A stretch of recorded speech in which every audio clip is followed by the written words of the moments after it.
Hello, bonjour à tous, j'espère que vous allez bien. Frédéric Six avec vous. J'espère que vous êtes en forme. Je suis ravi de vous retrouver.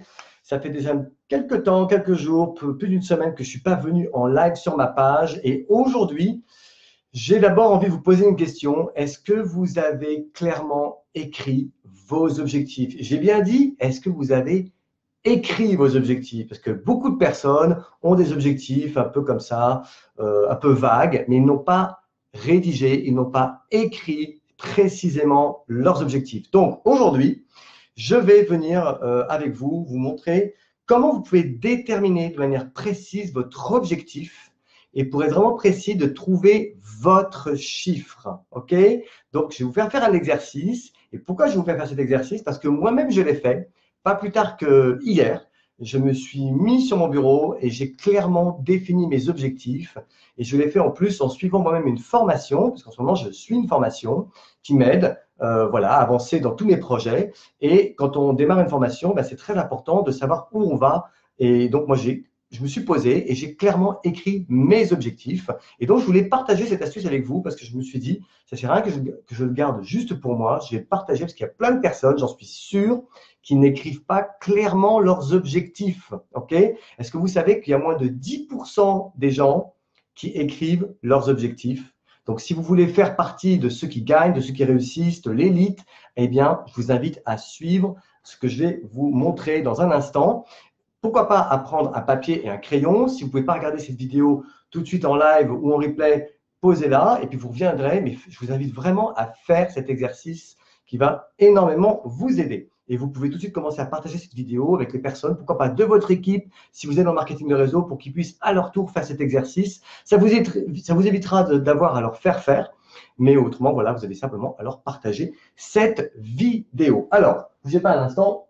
Je regarde tout. Ouais, apparemment, vous êtes déjà avec moi en live. Super, parce que je suis avec ma caméra ici, mon ordinateur qui est là. OK, donc on va définir ensemble quel est votre objectif financier. OK, parce que si vous démarrez dans un business, si vous faites un business, il vous faut avoir un objectif financier et pas simplement rêver d'un titre. OK, ce n'est pas suffisant. Vous devez avoir un objectif financier. Même si vous n'êtes pas quelqu'un de très intéressé par la finance, OK, l'argent, on en a besoin, c'est utile. Donc, je vais vous apprendre à établir votre objectif financier. Et on va voir ensemble d'abord comment, dans un premier temps, comment en fait acquérir l'indépendance financière. OK, parce que c'est bien de parler de liberté financière, mais dans un premier temps, il y en a beaucoup qui ont besoin d'acquérir ce qu'on appelle une indépendance financière. Ça veut dire quoi l'indépendance financière? Ben, ça veut dire de tout simplement être capable de subvenir à tous ses besoins sans difficulté. Or, il y a beaucoup de personnes qui, à la fin du mois, eh bien, il ne leur reste plus rien, voire ils sont dans le rouge. Et vous savez quoi? C'est la majorité des gens. Okay, donc ça, c'est la première étape. Déjà, comment être confortable, c'est-à-dire avoir vraiment une indépendance financière. Deuxième étape, eh bien, c'est ce qu'on va voir ensemble, c'est-à-dire la liberté financière. Okay, quel va être votre chiffre pour atteindre cette liberté financière? Et la liberté financière, c'est tout simplement la possibilité de pouvoir dépenser de l'argent comme bon vous semble, voilà, comme vous en avez envie, pour pouvoir réaliser tous les projets et tous les rêves que vous voulez. Okay, donc, c'est vraiment deux choses différentes et c'est très important qu'elles soient distinctes toutes les deux. Et n'ayez pas peur surtout, je vous invite vraiment à ne pas avoir peur de vous donner des objectifs importants, des objectifs élevés, voire des objectifs auxquels peut-être vous ne croyez pas pour le moment, mais c'est important que vous vous autorisiez à avoir des objectifs qui sont grands, voire qui vous font peur, ok? Et moi, je le fais, je réévalue mes objectifs régulièrement, donc je vous invite vraiment à vous autoriser à faire ça, parce qu'il n'y a pas beaucoup de personnes autrement qui vont vous autoriser à le faire, donc moi, je vous invite à vous autoriser à rêver grand et à voir grand, ok? Il sera toujours temps par la suite de réviser vos objectifs ou à la hausse ou à la baisse en fonction de vos avancées. OK? Alors, dans un premier temps, ce que vous allez faire, vous allez donc prendre une feuille de papier, une grande feuille, vous pouvez la déplier, voilà, vous prenez une vraie grande feuille et vous allez diviser votre feuille en deux. OK? Vous divisez, c'est très simple à faire, hein, vous allez voir, mais c'est très efficace. Vous allez diviser cette feuille en deux et d'un côté, vous allez mettre l'indépendance financière. OK, vous voyez bien mon écran, je vérifie que vous voyez bien mon écran. Normalement, oui. Dites-moi si vous me voyez bien. Dites-moi si vous m'entendez bien déjà. Je vais être sûr que je ne parle pas dans le vide. Hello tout le monde. Hello Virginie. Hello Vivien. Bref, vous êtes là. OK, super. Donc, prenez cette feuille dès maintenant, comme ça vous n'aurez pas à le refaire après si vous êtes avec moi en live, et vous allez diviser cette feuille en deux. D'un côté, vous allez marquer indépendance financière, de l'autre côté, vous allez marquer liberté financière. Et vous allez devoir faire cet exercice qui va vous prendre probablement au moins 20 minutes. Peut-être un peu plus, peut-être un peu moins. Tout dépend de votre conscience, de la conscience que vous avez de vos finances et de vos dépenses. Ok. Et vous allez voir, ce n'est pas très compliqué. Et vous allez ensuite mettre un certain nombre de points et vous allez devoir en face mettre le chiffre. Ok. Donc, pour vous, l'indépendance financière, c'est quoi? C'est une fois que vous avez payé tout ce que vous avez à payer, ok, quelle est la somme? Donc, par exemple, ici, votre loyer, et j'ai mis plus taxes parce que qui dit loyer, dit en général aussi taxe d'habitation, taxe foncière, ça dépend si vous êtes locataire, propriétaire. Et vous allez donc mettre ce que ça vous coûte par mois. Donc, si la taxe d'habitation, taxe foncière, vous allez diviser par 12 pour trouver le montant par mois. Et puis, votre loyer, vous le connaissez. Ça peut être des remboursements d'emprunt à la banque si vous êtes propriétaire. Ça peut être un loyer si vous êtes locataire. Bref, vous mettez la somme. OK? La nourriture, est-ce que vous savez combien vous dépensez? Parce qu'on a tous besoin de se nourrir. On dépense de l'argent tous les jours pour se nourrir. Pour vous, pour votre famille, combien est-ce que vous dépensez par mois? Essayez d'avoir un chiffre assez précis sur ce que vous avez besoin de dépenser par mois pour nourrir correctement vous, votre famille. OK? Ensuite, téléphone, Internet. On ne peut pas vivre sans téléphone, sans Internet, et c'est payant. Donc, quel est votre budget aujourd'hui? Quel est votre forfait Internet, téléphone? OK? Eau, gaz, électricité, les fluides, important, on ne peut pas vivre sans non plus. Peut-être que vous avez des éoliennes dans votre jardin, c'est possible, des panneaux solaires, je vous le souhaite. Et si ce n'est pas le cas, vous allez dépenser de l'eau, du gaz et de l'électricité. OK? Donc ça, c'est important de mettre ce budget-là, qui est souvent un budget assez conséquent. Ensuite, les courses, il n'y a pas que la nourriture, il y a aussi autre chose, vos produits nettoyants, maquillage, etc. Tout ce dont vous avez besoin de manière mensuelle. OK?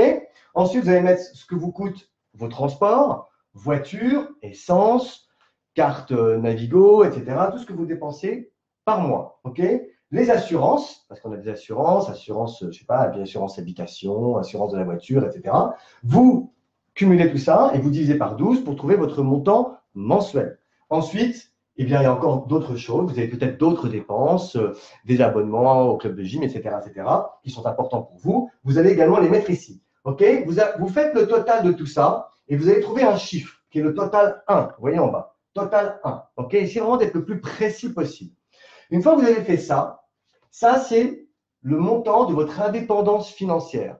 Et peut-être encore une fois que pour certains d'entre vous, vous avez du mal à honorer ce montant. Beaucoup de personnes sont dans le rouge le 20 du mois, voire parfois le 15 du mois ou le 25 du mois, ou à la fin du mois, ils sont ric-rac, ils n'arrivent pas à mettre de l'argent de côté. Donc, ils ne sont pas encore confortables par rapport à toutes les dépenses qu'ils doivent sortir de leur compte en banque tous les mois. Okay? Donc ça, c'est un premier objectif. Si vous n'êtes pas encore vraiment indépendant financièrement, vous devez absolument savoir quel est votre objectif d'indépendance financière. Deuxième étape, la liberté financière. Et c'est là où je vous invite à voir grand et à oser rêver. Okay? Et donc, vous allez à nouveau mettre votre loyer, mais imaginons, je ne sais pas, je vous dis une bêtise, par exemple, aujourd'hui, votre loyer, je donne un chiffre comme ça à tout hasard, est de 1 200 € par mois, avec les taxes et tout, etc. Okay? Bon, si vous êtes à Paris, vous n'avez pas grand-chose pour ça, mais peut-être que si vous êtes en province, vous avez quelque chose de tout à fait correct pour ce montant. Mais vous aimeriez, d'ici quelques temps, dans 2 ans, dans 3 ans, dans 5 ans, peu importe, être capable de payer, par exemple, tous les mois, 2 000 ou 2 500 € par mois pour mieux vous loger, pour avoir un logement qui vous convient mieux. Peut-être que c'est 3 000, peut-être que c'est 4 000. Voilà, OK? Ensuite, la nourriture. Aujourd'hui, est-ce que vous vous faites vraiment plaisir? Est-ce que vous vous autorisez, quand vous allez au supermarché, à acheter des produits qui vous font envie, mais que vous n'osez pas acheter parce que ça coûte trop cher? Est-ce que vous êtes plutôt à regarder les prix bas ou est-ce que vous vous autorisez à acheter des produits gourmets, des produits qui vous font plaisir, du vin? Bref, vous m'avez compris. Donc, combien vous dépensez en général par mois? Imaginons, je ne sais pas, c'est peut-être 600 € par mois et vous aimeriez dépenser 1 000 € par mois. D'accord? Je mets des montants comme ça. Hein. Par exemple, nous, dans une famille, c'est beaucoup plus que 600 € par mois. OK? Bon. Peut-être que vous aimeriez pouvoir dépenser ça tous les mois de manière en étant tout à fait à l'aise. OK? Les courses. Est-ce que vous avez envie de pouvoir faire des courses régulièrement dans la semaine et vous autoriser, là je vous ai mis courses également, à avoir un budget plus important? Les voyages. Combien de voyages vous faites par an? ok, aujourd'hui? Et combien est-ce que vous aimeriez en faire? Quel budget vous aimeriez pouvoir consacrer au voyage chaque année? Est-ce que c'est 5 000 euros, 10 000 euros, peut-être 15 000 euros? Je ne sais pas, ok? Regardez combien est-ce que vous êtes capable aujourd'hui de dépenser dans des voyages. Peut-être que vous n'avez même pas l'occasion de beaucoup voyager, mais vous aimeriez pouvoir le faire. Donc, en fonction de votre situation, regardez, pour vous, la liberté financière, ce serait être capable d'avoir quel budget pour les voyages, ok? Par exemple, pour le shopping, ok, peut-être qu'aujourd'hui, vous faites un peu attention à ne pas acheter trop régulièrement des vêtements, mais vous aimeriez avoir un budget tous les mois pour vous faire plaisir, pour de la déco, pour je sais pas, du matériel dans votre jardin, pour des vêtements, etc. Vous faire plaisir, ok? Faire du shopping en ayant une carte qui vous permet de vous faire plaisir.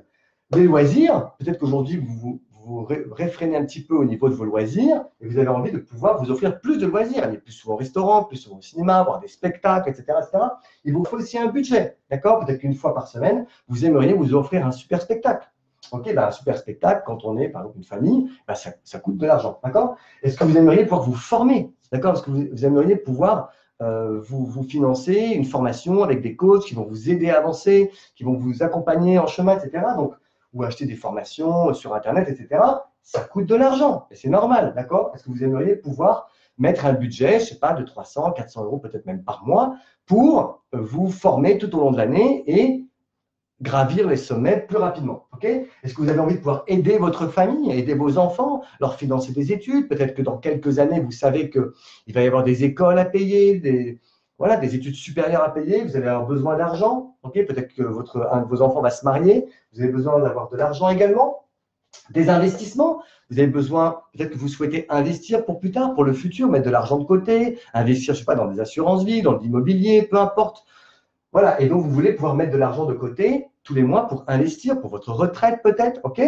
Oui, ça commence à faire beaucoup. Donc là, j'ai mis vraiment une liste de choses qui vont vous faire plaisir. Là, il y a tout ce qui est la nécessité, mais ici, c'est aussi des choses, voilà, qui vont vous permettre d'avoir une plus belle qualité de vie, ok? Et puis, pourquoi pas même d'avoir un assistant. Moi, j'ai envie d'avoir des assistants. Je commence déjà à payer tous les mois certaines personnes qui font certaines choses à ma place parce que c'est des choses qui me prennent du temps et je sais que si j'ai des personnes qui peuvent le faire mieux que moi, plus rapidement et que ça me coûte un petit peu d'argent, je préfère le faire, ok? Voilà. Donc tout ça, c'est important. Et vous allez ensuite faire le total.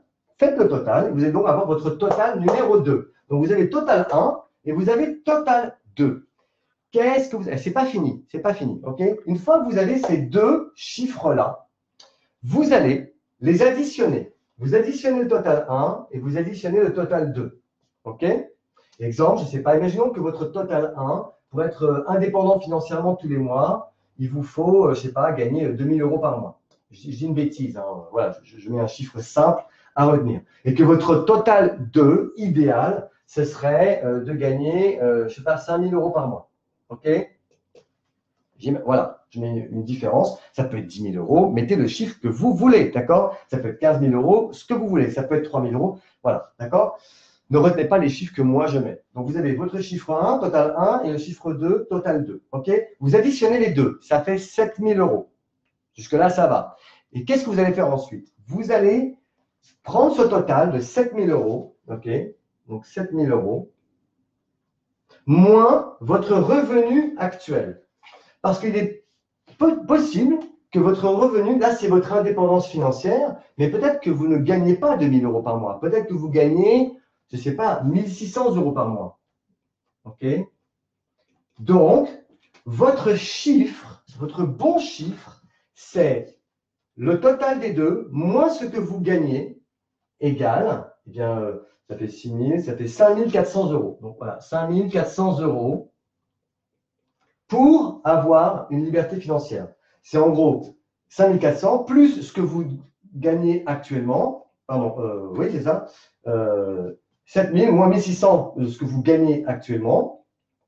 OK, on arrive à 5 400. Ensuite, vous allez prendre ce chiffre, 5 400, et vous allez ensuite, très simplement, je mets ici 5 400, OK, divisé par 31 jours. Parce que ça va vous donner quoi? Je ne sais pas si vous voyez, 174 euros. Ça va vous donner, c'est bien d'avoir aussi un objectif journalier. Ce à quoi vous devez tendre. Là, par exemple, dans ce cas précis que je viens d'avoir, que je viens de noter, ça veut dire être capable d'atteindre 174 euros en plus. Mon objectif par rapport à là où j'en suis aujourd'hui et là où je veux aller, c'est d'augmenter mes revenus de 174 euros par jour. D'accord? Vous voyez? Et bien ça, une fois que vous avez ça, vous savez vers quoi vous allez tendre. OK? Hop, je reviens juste une seconde. Voilà. OK? Hop.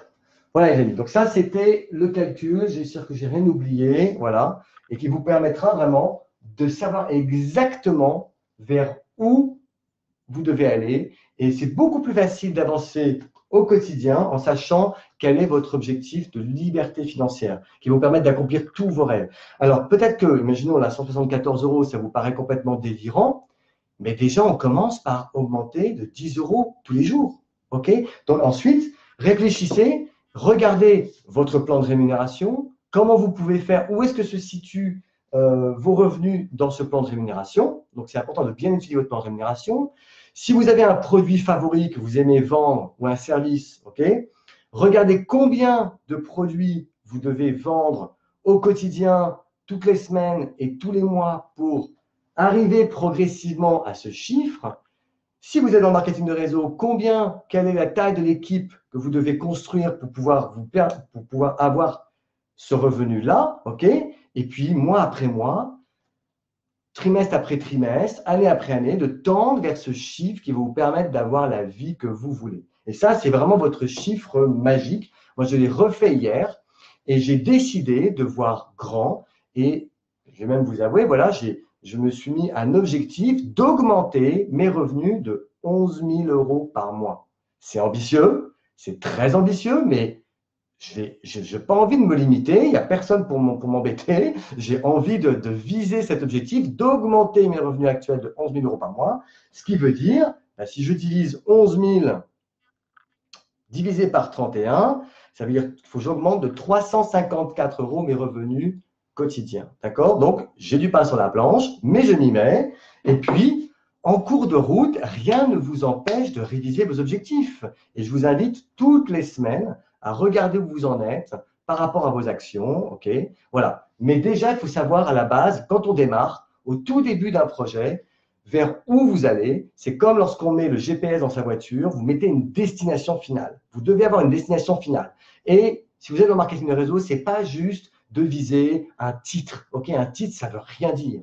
On vise une qualité de vie, on vise une liberté financière. Elle est là, la réussite. Okay? Le titre, parfois, ne veut rien dire parce que parfois, il y a des gens qui ont des titres élevés, qui gagnent moins que des personnes qui ont des titres moins importants parce que leur volume de chiffre d'affaires est moins important. OK? Donc, ça ne veut rien dire. C'est important pour vous que vous ayez un chiffre précis et plus vous allez augmenter vos revenus mensuellement, plus vous allez être motivé et vous allez croire en vous. OK, les amis, voilà. J'espère que cet exercice vous a aidé. Je vous invite vraiment à le faire. Faites-le, je vous assure. Et autorisez-vous à le faire. OK? Il n'y a personne qui vous regarde. Faites-le pour vous-même. Déjà, rien que ça, votre cerveau, vous allez voir que pour certains d'entre vous, ça va être difficile de vous autoriser à rêver, de vous autoriser à imaginer que vous pourriez gagner ça. OK? Et vous êtes tous différents, on a tous des besoins différents, on est tous à des situations différentes dans notre vie. Mais voilà, c'est à vous de décider voilà, quel est votre chiffre de liberté financière. Voilà les amis, j'espère que ça vous a aidé, que vous allez faire cet exercice. Ce que je vous invite à faire, c'est bien sûr de le faire tout de suite si vous avez le temps. Faites-le au plus tard ce soir, tranquillement, quand vous serez tout seul. Posez-vous, prenez 20 minutes, prenez un chronomètre, il n'y a pas besoin de plus de 20 minutes pour faire ça. Et partagez ça avec votre équipe. Okay? Partagez ça, partagez cette vidéo avec les gens de votre équipe parce que vous savez pourquoi? Vous ne pouvez pas clairement accompagner quelqu'un si vous ne savez pas quels sont ses objectifs. Je ne vais pas investir le même montant de mon temps avec quelqu'un qui a un objectif de gagner, je ne sais pas, 50 euros de plus par mois que quelqu'un qui a des objectifs ambitieux. Et à partir de là, s'il est prêt à se mettre en action pour atteindre ses objectifs, et après, bien sûr, ce que je vous invite à faire, c'est une fois que vous avez cet objectif-là, établissez-le dans le temps. Okay? Si vous avez des objectifs ambitieux, évidemment, vous n'allez pas mettre l'arrivée dans 3 mois. Vous allez le mettre peut-être dans 1 an, voire dans 2 ans. Et ensuite, une fois que vous avez mis l'objectif à long terme, vous allez le mettre à un moyen terme. Peut-être que le moyen terme, selon vos objectifs, c'est dans 1 an ou dans 6 mois. OK? Voilà. Si vous allez, par exemple, là, si vous voulez atteindre 5 000 euros par mois d'ici 2 ans, eh bien, dites-vous, OK, dans 1 an, j'aimerais atteindre 3 000 euros par mois, par exemple. OK? Et dans 6 mois, j'aimerais atteindre 2 500 euros par mois. Et dans 3 mois, eh bien, je voudrais atteindre 2 000 parce que je ne suis pas encore. OK? Donc, il faut vraiment que vous puissiez les poser, ensuite les dater dans le temps. OK? Et ensuite, comprendre quelles sont les actions que vous allez devoir mener au quotidien pour tendre vers cet objectif. Et c'est pour ça que ce chiffre, vous devez ensuite le diviser par 31 pour savoir vers quoi vous devez vous diriger tous les jours dans vos actions. Et vous rappeler, ça vous permet de vous rappeler tous les jours quel est votre objectif final et quel est votre chiffre magique qui vous permettra de transformer votre vie. OK? Donc, n'hésitez pas, les amis, partagez ça avec les gens de votre équipe. Je regarde juste s'il y a des questions. Je ne sais pas s'il y a des questions, si ça a été clair ou pas. Et puis, je vous dis à très bientôt sur une vidéo. Faites-moi un petit plaisir. Mettez-moi en commentaire en dessous si jamais ça vous a impacté, si vous avez déjà commencé à faire cet exercice, si vous allez le faire et partagez-le autour de vous. Il n'y a rien de plus puissant que de partager ses objectifs. Est-ce que vous savez, je vais juste terminer par ça, il y a une université, il y a une étude qui a été faite à l'université de Yale aux États-Unis en 1953. Cette étude, en fait, ils sont allés interroger des étudiants dans une université en demandant à tous les étudiants ceux qui avaient clairement établi leurs objectifs sur leur carrière future, sur leur avenir. Et seulement 3%, je dis bien seulement 3% des élèves avaient dit voilà, qu'ils avaient ils avaient écrit clairement leurs objectifs. 20 ans plus tard, c'est-à-dire en 1973, les personnes qui faisaient l'étude sont retournées voir les étudiants. Ils les ont tous interrogés. Et vous savez ce qu'ils ont observé? Ils se sont rendus compte que ces fameux 3% gagnaient plus à eux seuls que les 97% des autres étudiants. C'est une étude qui est très connue. Moi, j'en avais entendu parler à l'époque quand j'ai démarré cette activité de marketing de réseau et qui m'avait frappé. Et du coup, ça m'a vraiment motivé à écrire mes objectifs parce que clairement, vous avez beaucoup plus de chances d'atteindre votre objectif si vous l'écrivez clairement. OK? Voilà, 83% gagnaient plus que 97% des personnes qui n'avaient pas atteint, qui n'avaient pas écrit leurs objectifs. Et en plus, cette étude a montré qu'au-delà de l'aspect financier, eh bien, ces 3% étaient plus heureux que les 97% restants. Voilà, les amis. Eh bien, c'est normal, hein, quand on atteint ses objectifs dans la vie, forcément, on est plus heureux. C'est logique. OK, je vous embrasse. Merci à tous de m'avoir écouté. Je vous dis à très bientôt sur un prochain live. Et encore une fois, n'hésitez pas à partager ça parce que vous allez certainement rendre service à des personnes qui en ont bien besoin. Merci à tous. Ciao, ciao.